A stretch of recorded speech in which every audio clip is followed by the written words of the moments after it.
Salam saudara, begitu banyak orang yang meragukan tentang ajaran Islam, mulai dari mempercayai Al-Quran yang dikatakan Al-Quran sebagai firman dari Allah, lalu disampaikan lewat Jibril dari Allah lewat Jibril kepada Muhammad.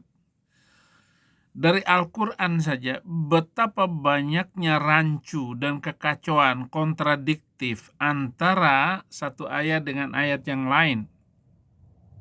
Apalagi dikaitkan dengan Alkitab. Bahwa Alkitab begitu runtut bercerita, sambung bersambung. Sedangkan Al-Quran itu ayatnya sepotong-sepotong. Sudah ngomong tentang Ibrahim, tapi isinya Musa, tentang isinya Fir'aun, tentang isinya. Jadi tidak bersambung, saudara-saudara, kacau dan sepotong-sepotong. Itu Quran. Karena Al-Quran itu disampaikan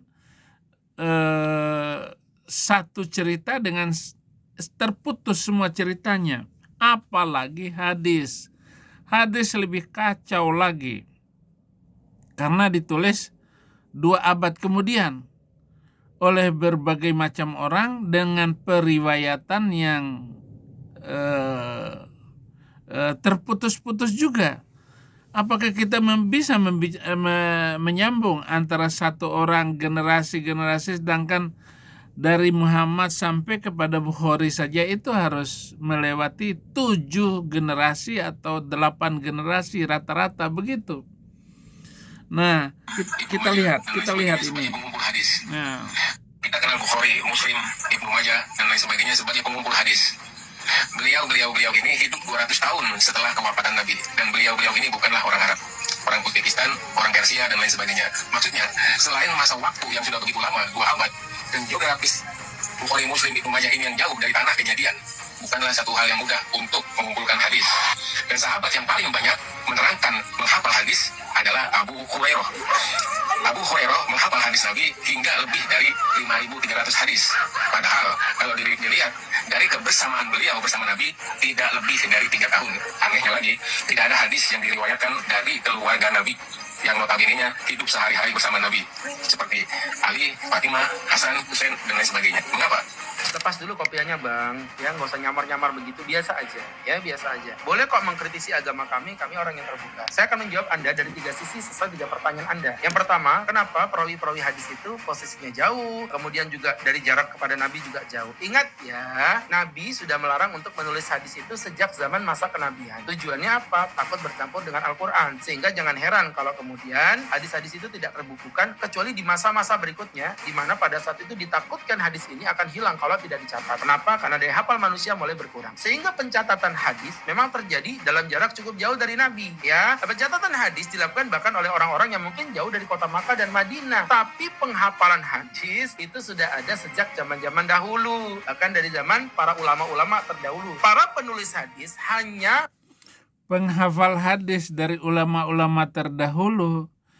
Bagaimana hadis itu harus sampai kepada Abu Hurairah, sampai kepada Muslim, Tirmidzi, Nasa'i, Bukhari terutama yang dikatakan 2 Imam al-Muhadditsain, yaitu Bukhari dan Muslim. Bagaimana itu bisa sampai? Bagaimana bisa dipercaya? Bahkan Al-Quran sendiri tidak bisa dipercaya begitu. Bagaimana Yesus mengajarkan kasihilah musuhmu dan berdoalah bagi mereka yang menganiaya kamu.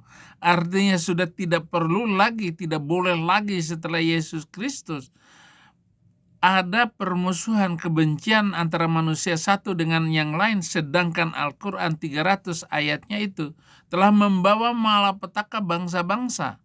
Dan sampai hari ini tidak pernah berhenti. Konsep yang diberikan oleh Muhammad yaitu konsep pembunuhan berantai, yaitu qatilul ladzina la yu'minuna billahi wa bil yaumil akhir, atau waqtuluhum haitsu thaqiftumuhum wahrujuhum min haitsu akhrajakum wal fitnatu asyaddu minal qatli. Ayat-ayat ini sangat mengerikan bagi umat manusia dan keberlangsungan nyawa manusia lain. Contoh sekarang Iran, Ustadz. Iran sekarang apa? Kenapa? Karena dia mendukung Houthi di Yaman, mendukung Gaza, Hamas, mendukung Hezbollah di Lebanon. Itu saja, belum lagi dengan Palestina. Orang-orang Palestina itu didukung habis oleh Iran. Maka Israel harus menghabisin itu. Itu kenapa? Dari kitab suci Quran. Kenapa Bapak begitu getol untuk mempertahankan keyakinan Bapak, mempertahankan kitab suci Bapak, mempertahankan hadis? Sampai Anda menyuruh lepas dulu kopiahnya, lepas dulu baju kokonya. Terserah orang. Itu nggak ada kaitannya dengan ketertiban berbicara. Waktu berbicara, berdakwah, berkata apa saja. Entah dia Kristen, entah dia Hindu, apapun. Bapak harus terima itu. Tetapi nasihat saya tentang kitab suci Bapak tidak bisa melawan, tidak bisa membantahnya, Pak Ustadz. Ya, maaf Pak Ustadz.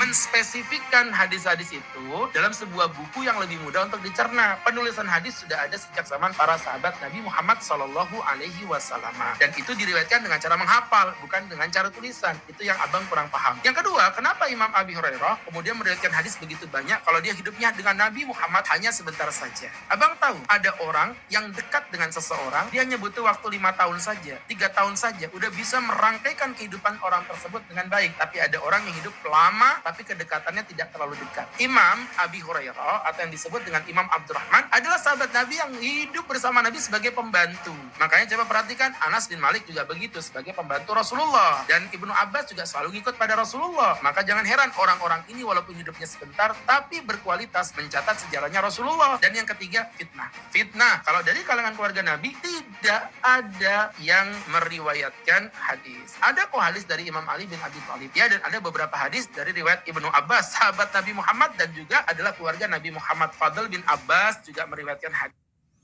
Kalau Anda mengatakan bahwa dari keluarga Muhammad, apalagi istrinya itu meriwayat begitu puluhan ribu hadis yang diucapkan oleh Aisyah yang dijadikan sumber, kenapa Bapak harus begitu? Memang ada kata Nabi, uktubu anni minal Qur'an, la taktubu anni ghairal Qur'an, wa man kataba anni ghairal Qur'an falyamhuhu. Tulislah daripadaku mengenai Quran, jangan menulis yang lain. Memang itu larangan menulis hadis. Kenapa ditulis setelah 2 abad kemudian? Saya tanya begitu, kenapa ditulis kalau begitu? Kenapa begitu dipercaya bahwa Nabi melarang untuk menulis selain Al-Quran? Al-Quran aja itu berantakan seperti itu, pantas saja Muslim gak bisa bersatu. Pantas saja Muslim itu memusuhi yang lain. Tetapi Bapak harus tahu kenapa itu begitu. Alkitab sudah menulis tentang Arab ini, yaitu turunan Ismail yang menurunkan Muhammad. Dia adalah keledai liar, bangsa keledai liar. Laki-laki yang lakunya seperti keledai liar. Tangan tiap-tiap orang akan melawan dia, dan dia akan melawan tiap-tiap orang di tempat kediamannya. Dia melawan saudara-saudaranya. Itulah Ismail, itulah Arab. Nah, Arab ini sumber dari ajaran Islam. Islam itu Quran dan hadis. Nah, sekarang kita sedang membahas hadis ini. Kenapa dia yang pakai kopiah tadi membicarakan tentang Abu Hurairah yang banyak meriwayatkan hadis, padahal baru sedikit, sebentar, tidak lebih dari 3 tahun dia bersama dengan Nabi, tapi banyak menceritakan tentang hadis. Itu Abu Hurairah. Memang kedekatan oke. Bahkan Nabi merasa terganggu dengan Abu Hurairah yang ngintil kemana-mana selama akhir-akhir dari hidupnya. Muhammad ini memang boleh dikatakan bahwa Abu Hurairah adalah sumber inti dari hadis-hadis sahih yang diriwayatkan oleh Muslim yang hidup 200 tahun kemudian setelah meninggoinya Muhammad.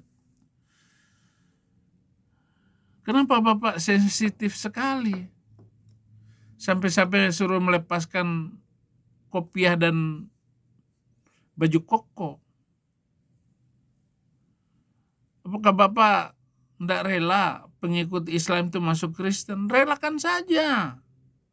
Karena Bapak nggak mampu mempertahankan secanggih apapun, secepat apapun Anda ngomong, sepandai apapun Anda menjawab setiap tuduhan-tuduhan yang diarahkan kepada Islam.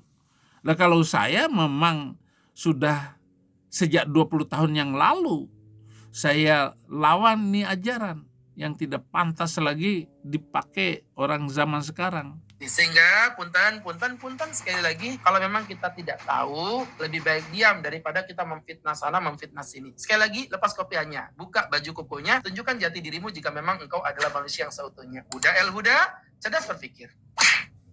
Ya, oke, Huda el Huda. Terima kasih. Itulah tanggapan saya terhadap Anda yang mengomentari teman entah kayaknya Kristen dia yang pakai baju koko dan pakai kopiah ini. Anda juga lepas itu sorban Anda. Lepas dong untuk membahas ajaran yang benar, bahwa Islam bukan ajaran yang benar. Masuk Kristen itu lebih pantas daripada Anda mempertahankan ajaran Islam yang sudah sangat mengerikan ini. Jadi kalau kamu ustadz dan benar kamu ustadz, sadari. Ya, kamu nanggapin Ade Armando, kamu nanggapin Abu Janda dengan merendahkan orang-orang yang membela kebenaran. Kamu itu membela kebatilan, membela ajaran yang sudah tidak pantas lagi untuk dipakai masa-masa yang akan datang. Saya dan kaum murtadin itu di seluruh dunia ia mengajak Anda untuk meninggalkan keyakinan itu. Kepada Anda semua saudara-saudaraku yang murtadin, jangan mundur dengan omongan orang, dengan bantahan kiai macam begitu. Mereka akan melihat bahwa makin hari gelombang idza jaa nasrullahi wal fath wa ra'aitan nasa yadkhuluna fi dinillahi afwaja. Apabila pertolongan Allah itu datang, Yesus akan membuka jalan, kamu lihat berbondong-bondong orang datang kepada kebenaran Yesus. Sayadkhuluna fi dinillahi afwaja. Fasabbih bihamdika. Pujilah Tuhan sebanyak-banyaknya. Jangan ikut Islam walaupun ayat yang saya baca ini adalah ayat dari Islam. Jangan lupa like dan subscribe, komen terus ya. Jangan lupa juga ini sudah ada pelayanan yang luar biasa. Terima kasih. Anda lihat di deskripsi pelayanan saya di YouTube ini agar membantu pelayanan Indonesia bagi Kristus. Saya bukan ngemis, saya meminta dengan Anda supaya bersama-sama dengan kaum murtadin di Indonesia.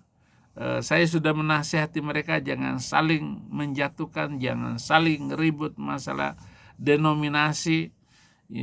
Kalau ada yang bertobat di Katolik, ya tetaplah bertobat di Katolik karena pasti mereka tidak akan bermusuhan. Kalau kamu bertobat di Advent, ya lakukan di Advent, ikuti pelajarannya.